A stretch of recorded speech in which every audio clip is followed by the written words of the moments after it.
So why don't you tell me the story of how you met Jack?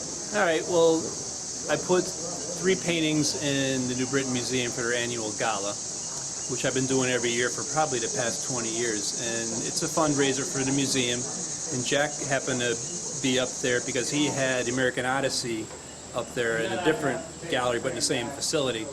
And he happened to go to the gala to support the museum as well, and he purchased some artwork there. And luckily, I was one of the artists that he selected for the collection.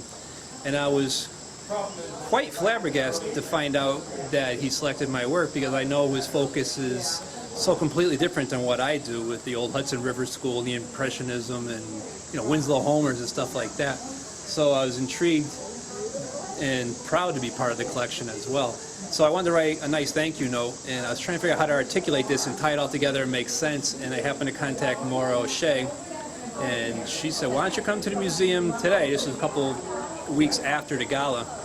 So I went down, and Jack was filming the American Odyssey of his narration of what's hanging in the show and so forth.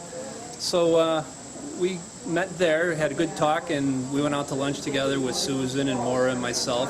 And after lunch, I invited them back to my studio, which is only a few miles away.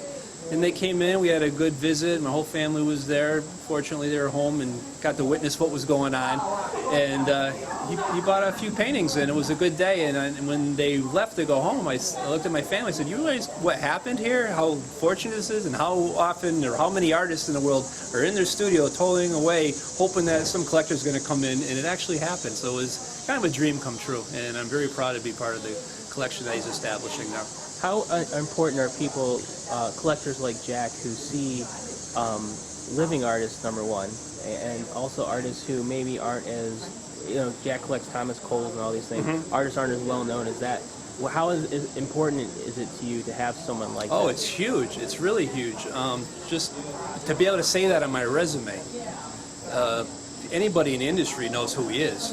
So I'll mention it just in passing without trying to be a name dropper. But it's a good feather in the cap at the same time, so I'm proud at the same time without trying to ring my bell too loud. So hopefully being in Jack Warner's collection will give me a new credibility.